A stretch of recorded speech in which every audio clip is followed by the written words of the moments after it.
तो चलिए स्वागत है फिर से एक 10th क्लास के न्यू मैथ वीडियो में। बहुत ही शानदार टॉपिक होने वाला है आज का। हम जो बात करेंगे लेसन 14 और 15 के बारे में, यानी हम लोग जो संख्याकी और प्रायिकता पढ़ेंगे। ठीक है, अभी तक आप हमारे 1 से लेके और जो है आप 13 तक का वीडियो नहीं देखे हैं, उसके सारे मतलब एक ही वीडियो में 1 से लेके 13 तक को कवर किया गया है। उसमें सारे फार्मूला को कवर किया गया, सारे formula A to Z formula के साथ साथ बताया गया है कि कैसे एग्जाम में पूछा जाता है प्रश्न, और ये एग्जाम के लिए बहुत इंपॉर्टेंट है। अब देखिए यहाँ पे सारी चीज़ें लिख के लाए हैं, क्योंकि अगर हम लिखेंगे तो बाद वीडियो बहुत लंबा हो जाएगा, इसलिए पहले से लिख के और इसको आपको समझाने के लिए यहाँ पे लाए हैं। ठीक है, तो और वीडियो अच्छी लगी तो वीडियो को लाइक कीजिएगा, अपने दोस्तों में शेयर कीजिएगा और वीडियो में लास्ट तक बने रहिएगा। बहुत ही शानदार होने वाला है। इस थ्योरी को अगर समझ लेते हैं तो इस ऑब्जेक्टिव भी प्रश्न बनता है और सब्जेक्टिव भी प्रश्न बनता है। ठीक है, तो इसको ध्यान से समझिए और अपने दोस्तों में शेयर जरूर कीजिएगा ताकि उनको भी इससे बेनिफिट हो सके। और एग्जाम के अगर समय में देख रहे हैं तो बहुत ही मतलब ये लाभदायक वीडियो होने वाला है। तो चलिए स्टार्ट करते हैं। 14 लेसन का यहाँ पे संख्याकी क्या है। सबसे पहला जो हमारा प्रश्न पूछा जाता है ना, संख्याकी क्या है, तो इसको समझिए ध्यान से। संख्याकी वह शाखा है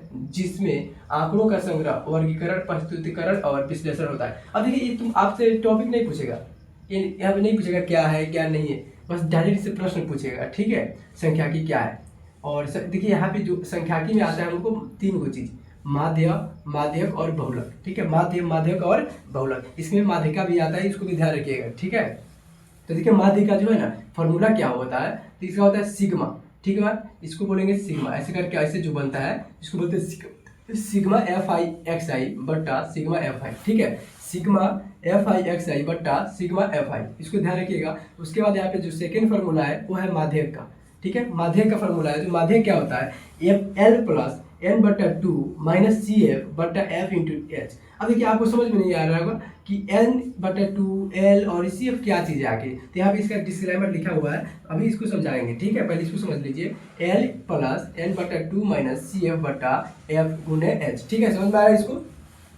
तो आगे बात करते हैं 3 नंबर जो फार्मूला है, तो 3 नंबर फार्मूला जो है आगे लास्ट में बताया जाएगा आपको कि इन सारे फार्मूला का यूज कैसे करेंगे आप। ठीक है, कैसे आपसे अगर प्रश्न आता है तो उसमें कौन मालूम चलना चाहिए, कौन फार्मूला कब यूज होगा, कैसे यूज होगा, कहाँ पे इसका यूज करना है, कहाँ पे नहीं करना है, इन सारी चीज़ों के बारे में डिस्कस करेंगे बाद में। ठीक है, अभी वीडियो के लास्ट में करेंगे। तो देखिए यहाँ पे जो तीसरा जो फार्मूला है बहुलक है, क्या है, बहुलक।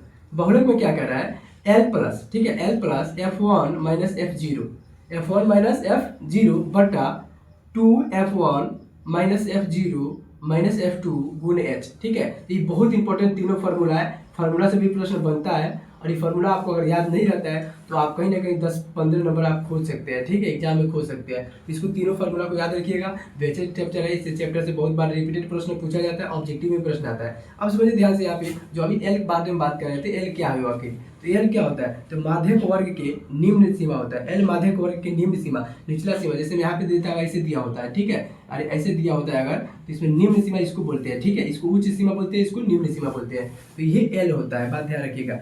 उसके बाद देखिए एन क्या होता है, प्रेक्षणों की संख्या होती है, यानी कितना प्रेक्षण दिया गया है उसको बोलते हैं एन। ठीक है, और CF क्या होता है, तो माध्यक वर्ग से ठीक पहले वाले वर्ग का जो संचयी बारंबारता को CF बोलते हैं। और F क्या होता है, तो माध्यक वर्ग की बारंबारता को, यानी माध्यक वर्ग के जो बारंबारता है, जो बार बार आता है उसको बारंबारता बोलते हैं, उसी को हम लोग F बोलते हैं। उसी तरह यहाँ पे F1 F0 ऐसे आया है, तो उसमें F1 F2 ऐसे चुना जाता है, F1 F0 और F2।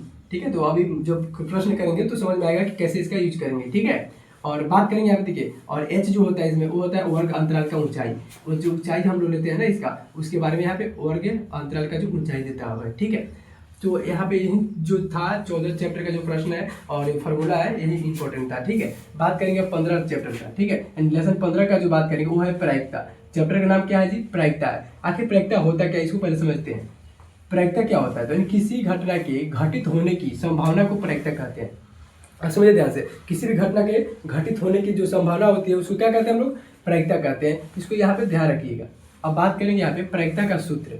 ठीक है, आखिर मतलब इसमें सूत्र क्या होता है, कैसे इसको निकालते हैं, तो यहाँ पे देखिए PE बोलते हैं इसको। PE बराबर क्या होता है, अनुकूल परिमाणों की संख्या बटा कुल संभावित परिमाणों की संख्या। इसमें संभावना की बात होता है, संभावना हो गया, निश्चित घटना होगा, अनिश्चित घटना हो गया, विपरीत घटना हो गया, इन सारी चीज़ों का इसमें डिस्कस किया जाता है। ठीक है, अब देखिए कुछ पॉइंट है यहाँ पे जो बहुत ही इंपॉर्टेंट है और डायरेक्ट इससे ऑब्जेक्टिव क्वेश्चन बनता है, इसको ध्यान रखिएगा। कह रहा है क्या, प्रायिकता का मान हमेशा 0 और 1 होता है, यानी प्रायिकता के मान हमेशा 0 और 1 के बीच होता है।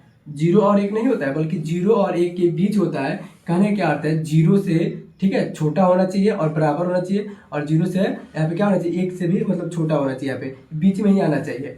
ठीक है, यहाँ पे जैसे हो गया क्या 0.234 ऐसे हो जाना चाहिए, और यहाँ पे ऐसे नहीं होना चाहिए। ठीक है, ऐसे नहीं होना चाहिए। बात समझ में आ रहा है ना। तो यहाँ पे ध्यान रखिएगा, प्रायिकता का मान हमेशा 0 और 1 के बीच होता है, उससे आगे नहीं होता है, उससे पीछे भी नहीं होता है, यानी माइनस में भी नहीं होगा और ज़्यादा प्लस में भी नहीं होगा 1 से। ठीक है, चलिए 2 नंबर पॉइंट जो समझते हैं क्या है, निश्चित घटना की प्रायिकता 1 होता है। निश्चित घटना की प्रायिकता क्या होती है हमेशा, तो हमेशा 1 होता है, इसको भी ध्यान रखिएगा। निश्चित घटना की प्रायिकता हमेशा 1 होती है, और अनिश्चित घटना की जो प्रायिकता होती है हमेशा 0 होती है, 0 होती है। ठीक है, अनिश्चित घटना के 0, निश्चित घटना के 1, इसको ध्यान रखिएगा। बाकी एक और सूत्र यहाँ पे है, क्या है, विपरीत घटना की प्रायिकता। विपरीत घटना की आखिर प्रायिकता होती क्या है, तो पी पाई, अब देखिए यहाँ पे ई है। ठीक है, इसको भी ध्यान रखिएगा, बराबर क्या होता है 1 माइनस पाई और पी और ई। ठीक है, इसको ध्यान रखिएगा, यह विपरीत घटना की प्रायिकता होती है, इसको विपरीत घटना की प्रायिकता से निकाला जाता है। ठीक है, इस सारे फार्मूला को आप ध्यान रखिएगा, और आपका एग्जाम में बहुत ही अच्छा पकड़ बन सकता है इस फार्मूला को अगर याद करके जाते हैं तो। सबसे इंपॉर्टेंट यहाँ पे है 2-3 पॉइंट है, इसको याद रखिएगा। उसके लिए 3 फार्मूला है तो इसको याद रखिएगा। ठीक है, और तीनों याद रखते हैं तो मुझे लगता है कि 14 और 15 से अगर क्वेश्चन आता है आपको, अगर आप एग्जाम में आता है तो आप आराम से कर पाएंगे। ठीक है, और वीडियो अच्छी लगी तो वीडियो को लाइक कीजिएगा, अपने दोस्तों में शेयर कीजिएगा, ताकि उनको भी एग्जाम टाइम में बेनिफिट हो सके और वो भी आपको धन्यवाद दे सके। ठीक है, और आगे अभी तक अगर वीडियो को पिछले वीडियो को नहीं देखे तो जाकर जरूर देखिए, क्योंकि उसमें 1 से लेके, ठीक है, 1 से लेके टोटल 13 चैप्टर तक सारे जो है जो थ्योरी क्लास यानी मैथ के सारे फॉर्मूलाज को बताया गया मात्र 10-12 मिनट की वीडियो में। ठीक है, तो उसको देख लीजिए और इसको देख लीजिए, और हमको लगता है कि इतना देखने के बाद आपको जो फार्मूला से रिलेटेड अगर प्रश्न आता है तो एक भी नहीं छूटेगा। ठीक है, तो मिलते हैं अगले वीडियो में, तब तक के लिए धन्यवाद।